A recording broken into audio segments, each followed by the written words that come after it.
Hey guys, welcome to Sue Sponte Podcast. I'm with Shawn Daniel.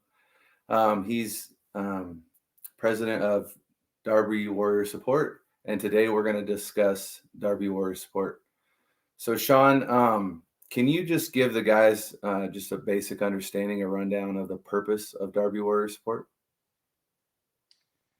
So, I mean, we've got a mission statement, and I'm not going to bore anybody with that, right? But I think it's worthwhile to kind of tell the story. So when I got to 375, I grew up 8th through 12th grade in Arkansas and learned to duck hunt, and it was kind of my passion. So when I got to 375, I found some beaver ponds where the wood ducks would fly the first 30 minutes of daylight. And I went down there and would, hammer out my 2 or 3 wood ducks, whatever the limit was that year, and be home before our daughter was out of bed and fussing for her scrambled eggs. So I wasn't really burning a quote unquote kitchen pass. So it was really convenient. And I would talk about my hunting exploits. And then one day, Dennis Smith, sort of invited himself to go with me, and then John Brady, and then Russ Cotwall, and then Art Kandarian. And we had a really good time. And during half day schedules, we'd go out there and hunt in the mornings. But I kept telling them, hey, we got to go to Arkansas. They do this at the next level. And you shoot mallards and all kinds of different species of ducks. It's magical. So after 9/11 goes down and we deployed right away, and we came back late December, early January, and I'm like, hey guys, let's do a cannonball run to Arkansas over Martin Luther King weekend.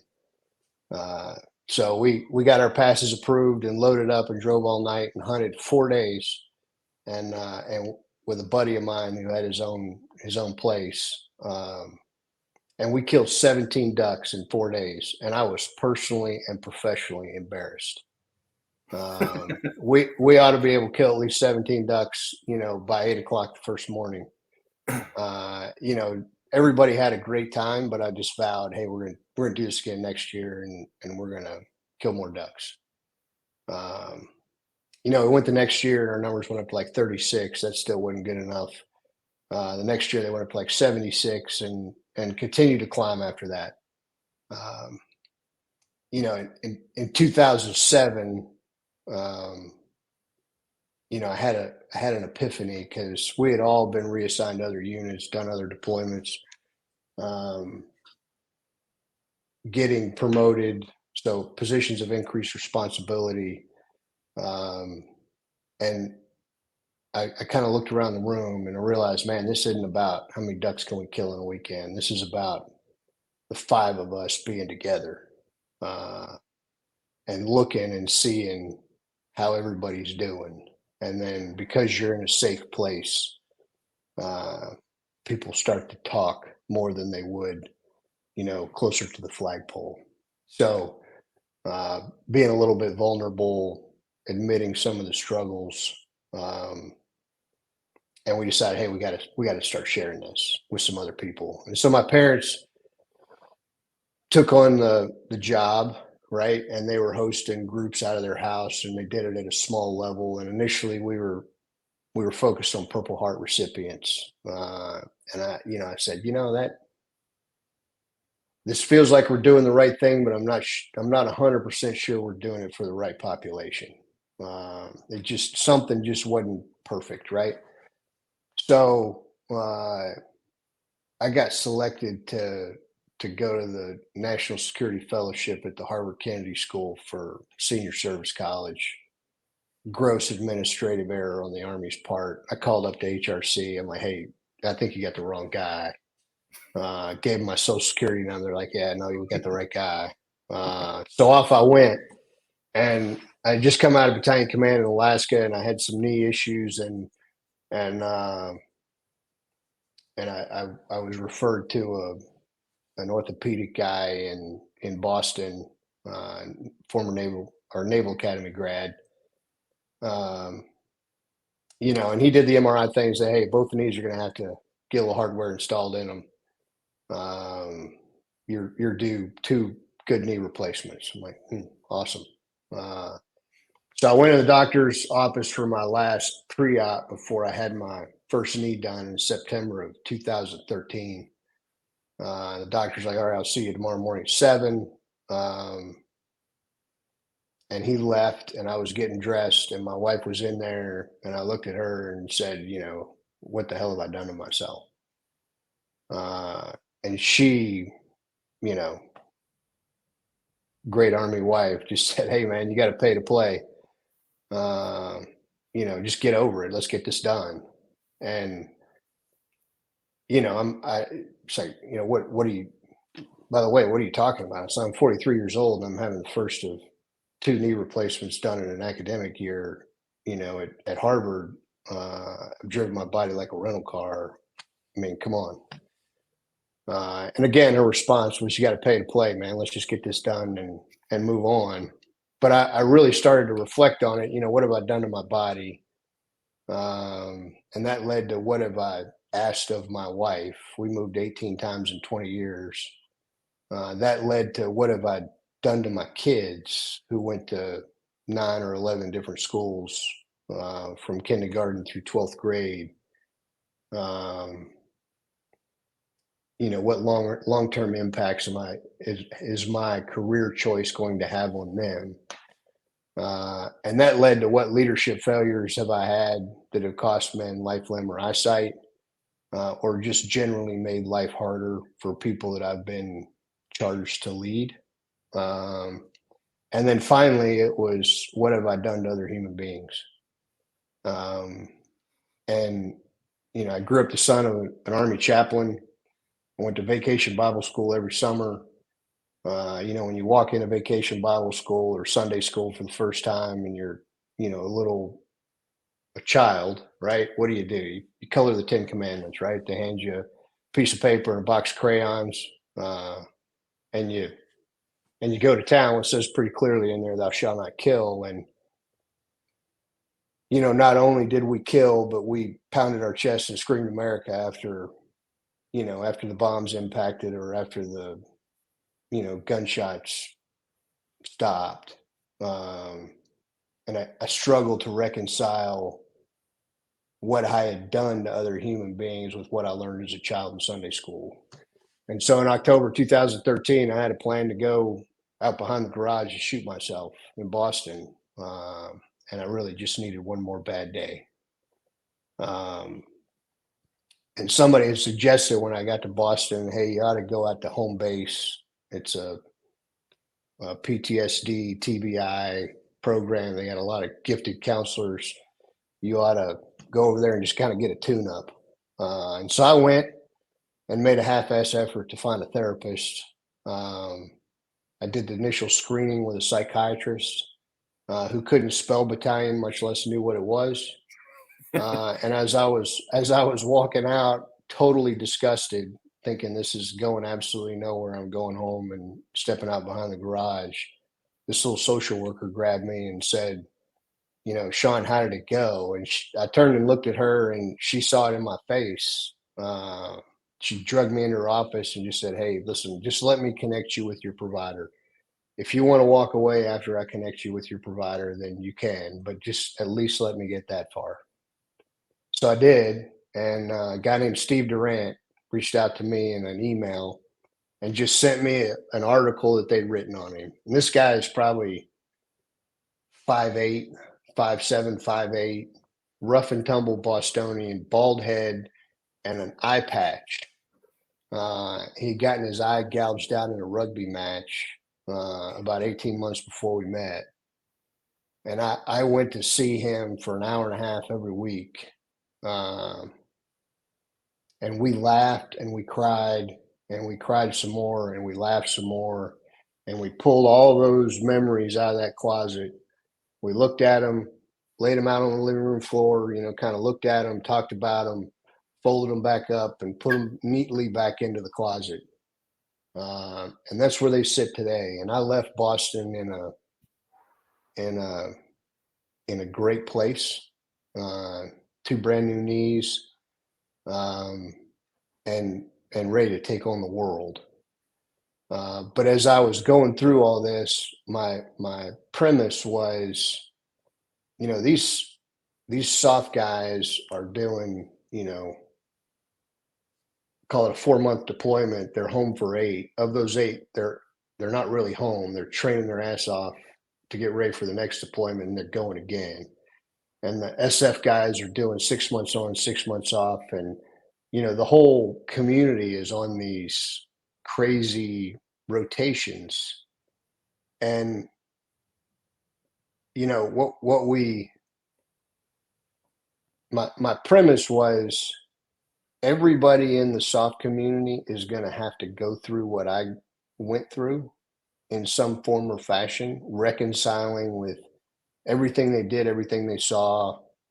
Um, and if they don't have that outlet, then they're going to go behind the garage, and we can't let these guys step behind the garage. So I came back and I said, okay, student body right on the organization. We're going to serve the soft community, and uh, we're going to serve it in a way that we're going to bring people in. They're going to hunt. They're going to fish. Whatever it is they're going to do. But I'm not going to just invite 4 to 6 random guys. I'm going to say, hey, Ken, do you want to, you want to reserve a weekend? Okay, great. You got 9 through 12 December, whatever the dates are. Your name's on the line, but you're bringing 3 to 5 former teammates that you really want to spend a weekend with in Arkansas. And yes, the event is duck hunting or deer hunting or turkey hunting or goose hunting or trout fishing or whatever it is. But you guys are going to be together, and you're going to be in a safe place. And some of these guys are old teammates. You may not have seen them in who knows how many years, right? But y'all shared some hard days overseas together in training and combat, whatever it was. And let's just bring y'all together and just see what happens. And over the course of the weekend, I am extremely transparent with my story, right, and the history of the organization. And you would be amazed at what happens those weekends. You get guys out early morning, you put them in a duck blind, the ducks are flying everywhere, they're shooting, they're missing.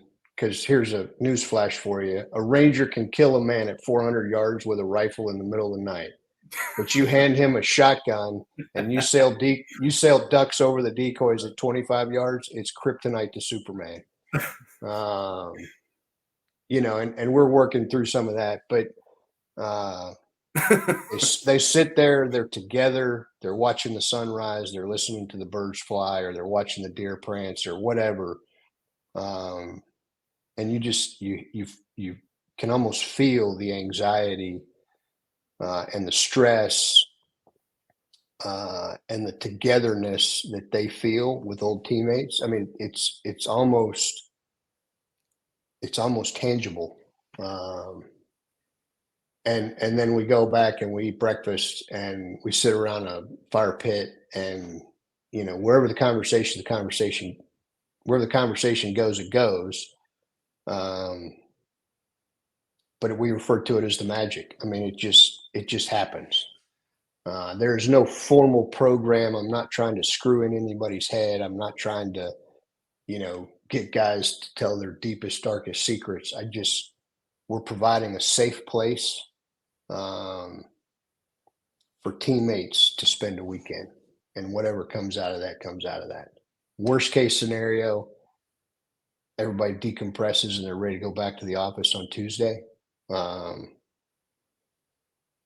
Best case, we're talking about some very tough things to discuss around the fire pit, and people being real with one another. That's amazing, Shawn. I mean, I think that's just a great thing that you've done. I do share some of that experience with you growing up hunting and fishing with my grandpa and my father. Just that understanding of being out there when the sun comes up, and whether you're deer hunting, pheasant hunting, any of it, it's amazing time to be out there. And being out hunting is one of the humbling things. I feel like we can do in life. But I think, like you said, then having that time to enjoy breakfast and talk together is amazing. It is, and I think the most common comment we have is, or we get is, I had no idea how much I needed this. Now, don't get me wrong, we are serious about the hunting part, and we had an epic hunting season last year. I mean, if we go out there and just kill a couple birds, I mean, Shawn and Nick are both going to be moping around, for the rest of the day. And you can ask some of the guys that came last year, because we went out on a Saturday, and the hunt was just terrible from start to finish. It was terrible, and I moped the rest of the day. And then we went to a different place on Sunday, and we beat the brakes off of them, and then beat the brakes off of them again on Monday. But I mean, the way it works is we put the calendar together, and I mean, there's primarily deer. Well, it starts out with a goose hunt, an early goose hunt, and it goes to deer, then it goes to ducks, and then in the middle of the ducks, it goes duck and deer, for one weekend. So you sign up for a weekend. Like I said, you bring 3 to 5 of your old teammates that you want to spend a weekend with. You show up on Friday. Ideally, you show up during daylight hours, so that we can get you out there on that skeet throwing machine and try to dial you in, because you will probably arrive absolutely terrible with a shotgun. Most guys are like, I've never shot anything with a shotgun except a doorknob. I'm like, okay, well, this is a little bit different.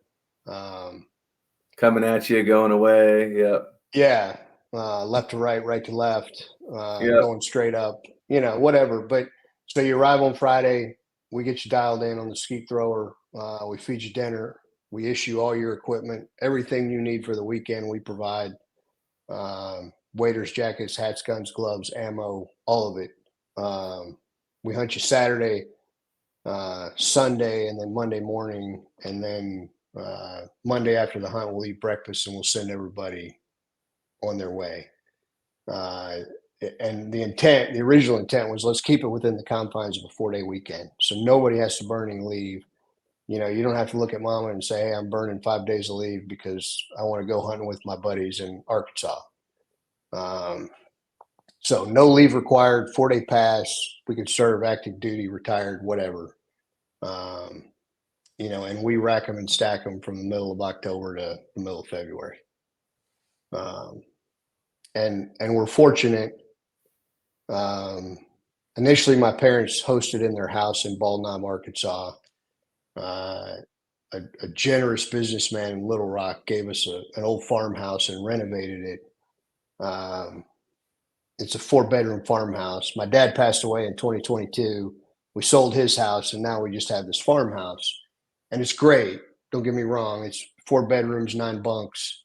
But I really want to do more, right?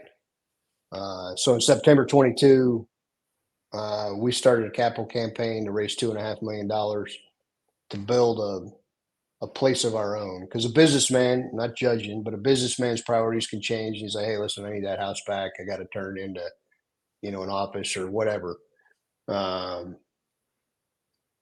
And so we started raising money, and I've been amazed by the generosity of local Arkansans and people outside of Arkansas.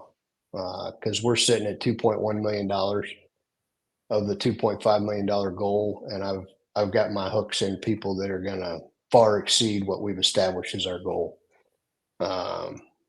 And so now we're going to have we bought 38 acres. We paid cash for it. We brought in dirt pans, dug out an 8-acre pond,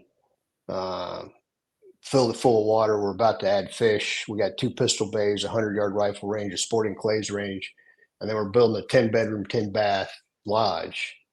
And I just want it to be a destination, whether you're doing a 175 reunion, platoon reunion, or you're doing a commander's conference, or you're doing some corporate level event because you got out and you're you're leading this business, single soldier retreats, marriage retreats. It doesn't really matter. But we got 38 acres, and there's everything a ranger wants to do in a weekend with his clothes on that 38 acres. And our other place, it doesn't have anything to do. So you're just sitting around a campfire, which is great. You're watching football, which is great. But I want to run it from September to May, and uh, really just provide soft guys with a place to go and relax. It's safe, and we sleep up to 26 at any given time. We'll feed you, we'll house you, we'll entertain you. So that's how we kind of got to where we are. And I hope to have that lodge built by the spring of 25. They're up there, putting forms in for the slab right now. So we're moving the football down the field, brother. That's awesome. So when there is, I would assume are you kind of guiding the hunts and all that stuff, and you're kind of running with the guys? I am. Nick and I, Nick's a former 175 Ranger, medically retired Sergeant First Class, and just an absolute rock star. We got 4,000 acres we can hunt. We own 600 of those acres. We lease 20 acres. I belong to two clubs that my family's belonged to for a number of years. The same local businessman that gave us the house, the farmhouse, gave us 1,400 acres, is 12,000 acre farm for our exclusive use. And even the U.S. Fish and Wildlife gave us like 450 acres that's set aside for our exclusive use from the 1st of December through the end of January. So we've got lots of land to manage and maintain. Nick does a phenomenal job of managing those properties. I go up a couple times a week to help him with 2-man tasks. And we do volunteer work weeks. We got 2 coming this summer, one in June, one in July. So if people want to come out and just invest some sweat equity and get some fresh air, fresh, hot, humid Arkansas summer, fresh air, but fresh air nonetheless. We can put them to work. That's awesome. So when you're guiding those guys and those conversations, those hard conversations come up, do you help guide guys through stuff like that? Since, I mean, you kind of have subject matter knowledge on some of that stuff, or I know you don't want to force it out of people, but at the same time, like it's something that needs to be talked about. I'm willing to talk about anything anybody wants to talk about. And again, I'm very transparent with my personal journey. I'll,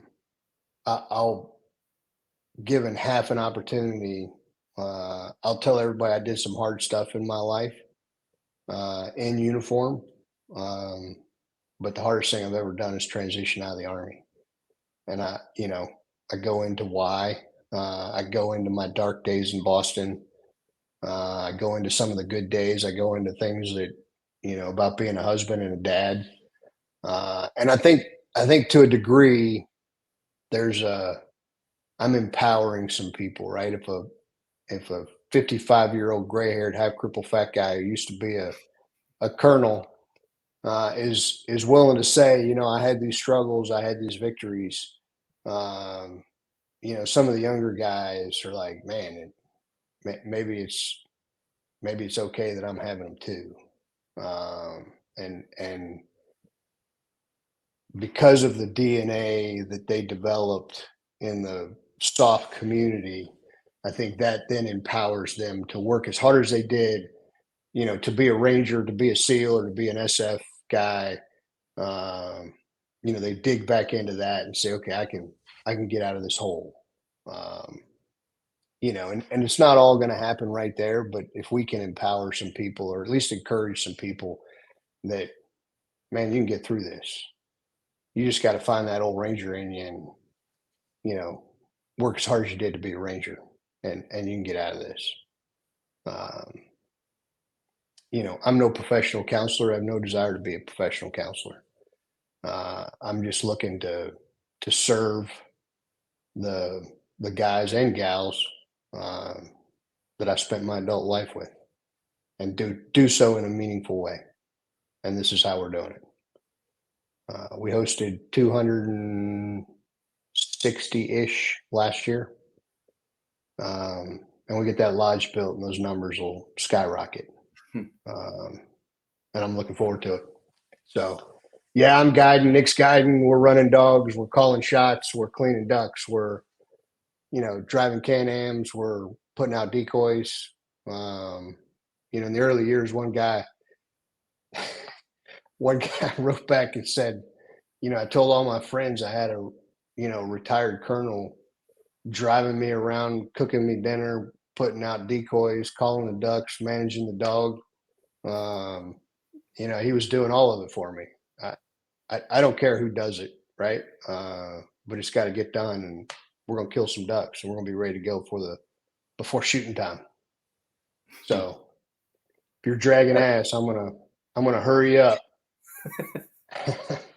That's so awesome, Shawn. Everything you do, your story, I think it's fascinating just how open and honest you are, not only with guys when they come there, but even today, just sharing where you were at, your struggles, and just having to reconcile, fundamental things that you grew up with about thou shall not kill, and just where you ended up on that. And I think it's just amazing to see a man like you, a former colonel, a commander of a ranger company, to be open and honest, and also to still be serving men today and just leading them. And I just want to thank you for that. And I thank you for all that you've done and you continue to do. And I hope that guys watch this and, you know, show up and come out and kill some ducks. Absolutely. We got nice deer. We got a decent turkey population. We got some of the best trout fishing in the world.